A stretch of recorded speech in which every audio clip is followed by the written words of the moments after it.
오늘 우리에게 주신 하나님의 말씀 보도록 하겠습니다. 스가랴 14장 1절로 7절 말씀입니다. 생명의 샘가 12월 22일 목요일 말씀 여호와의 날 함께 읽겠습니다. 여호와의 날이 이르리라. 그날에 내 재물이 약탈되어 내 가운데에서 나누이리라. 내가 이방 나라들을 모아 예루살렘과 싸우게 하리니 성읍이 함락되며 가옥이 약탈되며 부녀가 욕을 당하며 성읍 백성이 절반이나 사로잡혀 가려니와 남은 백성은 성읍에서 끊어지지 아니하리라. 그때 여호와께서 나가사 그 이방 나라들을 치시되 이방의 전쟁 날에 싸운 것 같이 하시리라.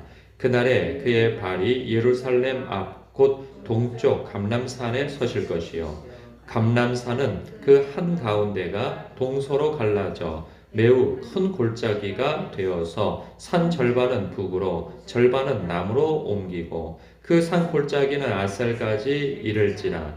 너희가 그 산 골짜기로 도망하되 유다 왕 우시야 때에 지진을 피하여 도망하던 것 같이 하리라. 나의 하나님 여호와께서 임하실 것이요 모든 거룩한 자들이 주와 함께 하리라. 그날에는 빛이 없겠고 광명한 것들이 떠날 것이라.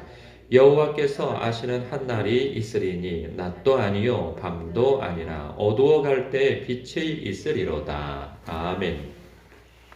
스가랴 선지자 당시에 이스라엘 백성이 들으면 크게 당황할 말씀이 임하죠. 그동안 위로와 격려의 말씀 연속이었어요. 그런데 갑자기 다시 떠올리고 싶지 않은 이 대적들의 침략과 전쟁에 관한 이 말씀을 해주시는 덕에 적지 않게 놀랄 듯 합니다. 여호와 날이라 일컬어지고 그리고 7절에 보면 여호와께서 하시는 한 날이 있을 것이다 말씀하시죠. 그때 큰 환란이 있을 것임을 말씀하고 계세요.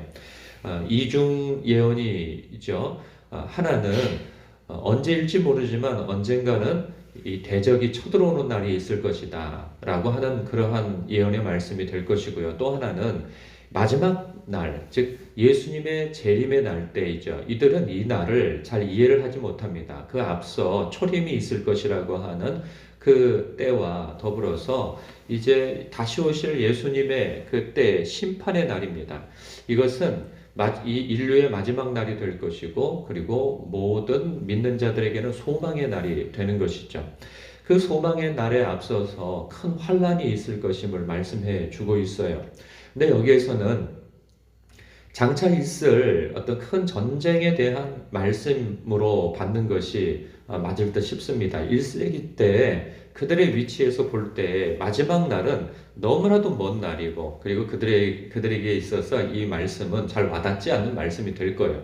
그러나 이 말씀은 또한 그들에게조차도 위로와 격려의 말씀이 될 것입니다. 왜냐하면 그때 대적들이 쳐들어와서 환란이 있을 것이나 하나님의 백성, 하나님을 경외하고 하나님을 붙드는 자들에게 있어서 하나님께서는 그들을 위해서 싸울 것이기 때문입니다.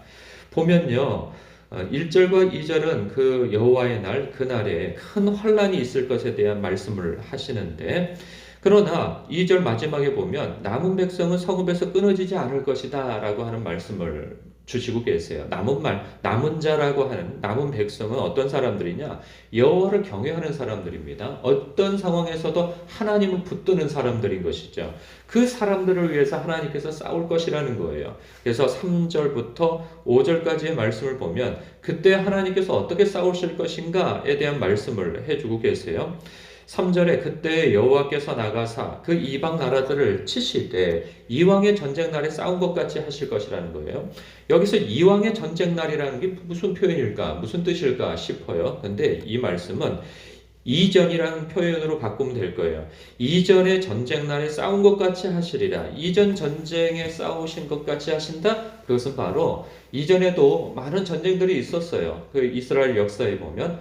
그런데 그때 절체절명의 풍전등화 같은 그러한 순간에 하나님을 붙드는 왕들이 있었고 하나님을 붙드는 하나님의 백성들이 있었단 말이죠. 그때 하나님께서 그들을 위하여 싸우신 사건들이 많아요. 대표적인 사건이 출애굽 때인 거죠. 출애굽 때 하나님께서 10가지 재앙을 통해서 하나님의 백성을 보호하시고 하나님의 백성을 대적하는 애굽을 크게 물리친 또 분명한 사건 하나가 홍해의 기적이죠.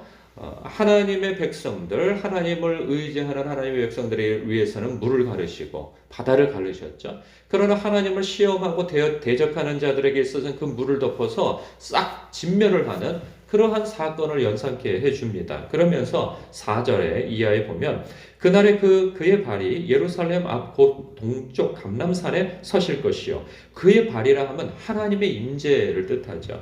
하나님께서 예루살렘 앞 곧 동쪽 감람산에 서실 것이라는 거예요. 우리가 일전에 에스겔서를 묵상했어요. 하나님의 임재가 떠나실 때 동쪽 방향으로 떠나세요. 성전에서. 그런데 하나님께서 다시 임하실 때, 그때는 언제인가? 성전이 재건되어질 때예요. 하나님의 백성을 불러 모을 때, 그때는 동쪽에서 동쪽 문을 통해서 성전으로 하나님께서 들어가시는 환상을 보여주신 것처럼 동쪽 감람선에서 하나님께서 서신다는 거예요. 그래서 그 감람산은 그 한가운데가 동서로 갈라져서 매우 큰 골짜기가 되어서 산 절반은 북으로 절반은 남으로 옮겨지고 마치 홍해가 하나님의 능력으로 갈라지는 것처럼 이 큰 환란이 있을 때 그들이 피할 길이 없는 거예요. 그러니 어디로 도망가겠어요? 도망갈 데가 없는데 하나님께서 막혀있는 산을 갈라버리시겠다는 거예요. 그냥 확 갈르셔가지고 절반은 북으로 절반은 남으로 갈라져서 5절에 그 산 골짜기는 아셀까지 이를지라 너희가 그 산 골짜기로 도망하되 도망할 수 있는 길을 열어주신다는 거예요. 그러니까 하늘이 무너져도 피할 솟아날 구멍을 그리고 땅이 무너져도 서 있을 기반을 하나님께서 마련해 주시겠다는 거예요. 그러한 곳으로 너희를 인도할 것이니 두려워하지 말라 말씀하고 계세요.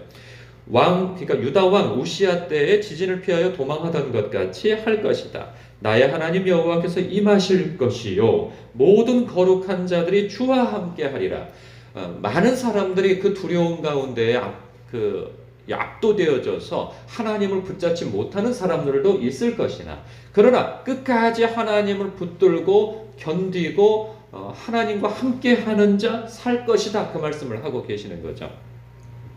어제 히브리서 12장의 말씀을 우리가 나누었을 때 그런 말씀이 있었어요. 하나님께서 마지막 때에 세상을 흔드실 거라고 그랬어요. 그래서 모든 흔들리는 가운데 흔들리지 않는 것을 남겨두기 위하여서 하나님께서 흔드신다는 거죠. 하나님께서 소멸하신 불이라는 거예요. 그래서 마지막 때에 하나님을 의지하거나 그리고 이 평생의 삶에 예수 그리스도의 그 반석 위에서 살아가지 않는 그 모든 것들은 그날 흔들릴 거라는 거예요. 그날 흔들려서 쓰러지는 모든 것들은 다 사라질 것이나 남는 것들은 살 것이라는 거죠. 그러니까 흔들리지 않는, 견고하게 하나님 붙들고 흔들리지 않는 자들은 영생을 얻을 것이고 하나님의 큰 돌봄이 있을 것이라는 그 말씀을 해주고 계시는 거예요. 그래서 6절에 그날에는 빛이 없겠고 광명한 것들이 떠날 것이고 암담한 현실을 말씀해주고 있는 거죠. 7절에 여호와께서 아시는 한 날이 있으리니 낮도 아니요 밤도 아니라 어두워갈 때에 극심한 환란의 때를 말씀해주고 계세요. 그런데 그때 빛이 있을 것이라는 거예요. 빛이. 우리가 붙들 것은 바로 이것이죠. 우리의 삶 속에 예수님께서 가까이 오시면 가까이 이 재림의 날이 가까울수록 하나님의 백성이 예수 믿는 그 환경은 더 어려워질 거라는 말씀을 하고 계세요. 실제로 세계적으로 지금은요 무척 박해받는 시대입니다. 지금도 예수를 믿는 것 때문에 순교를 당하는 수많은 사람들이 있고 그렇지 않고 이 신앙의 자유한 곳에 있어서도 문화적으로나 정치적으로나 환경과 분위기가 이전 같지 않아요. 그래서 예수 믿는 것이 크게 위축되어지는 환경으로 계속 가고 있단 말이죠. 우리나라도 크게 다르지 않습니다. 이 모든 환경과 분위기가 예수 믿는 그 환경에 있어서는 굉장히 어려운 환경으로 가고 있어요.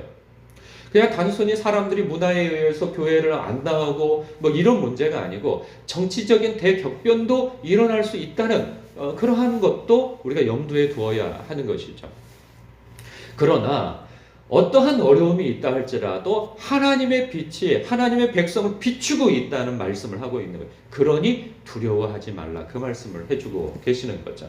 그러니까 지금 어찌 보면 이스라엘 백성들이 성전을 재건하고 있는 그들에게 있어서 큰 트라우마는 뭐냐? 이전처럼 바벨론과 같은 그 대제국, 아수르와 같은 대제국이 쳐들어와서 우리가 또 한 번 진멸당할 것이 아닌가라고 하는 그 두려움과 압박이 있는 것이죠. 그러나 그러함에도 불구하고 내가 너희의 하나님이고 나의 장막에 너희를 덮고 있고 생명싸개가 너희를 감싸고 있으니 두려워하지 말라. 그리고 너희들이 하고 있는 그 일을 계속해 나가라. 하나님의 백성으로서 하나님께서 맡겨주신 그 사명, 그들에게 있어서는 성전을 재건하는 일이 될 것이고 우리에게 있어서는 예수 그리스도를 반석으로 하여서 살아가는 모든 행위가 될 거예요. 그래서 우리 주님이 원하시는 뜻이 무엇일까? 하나님의 선하시고 기쁘시고 온전하신 뜻이 무엇일까?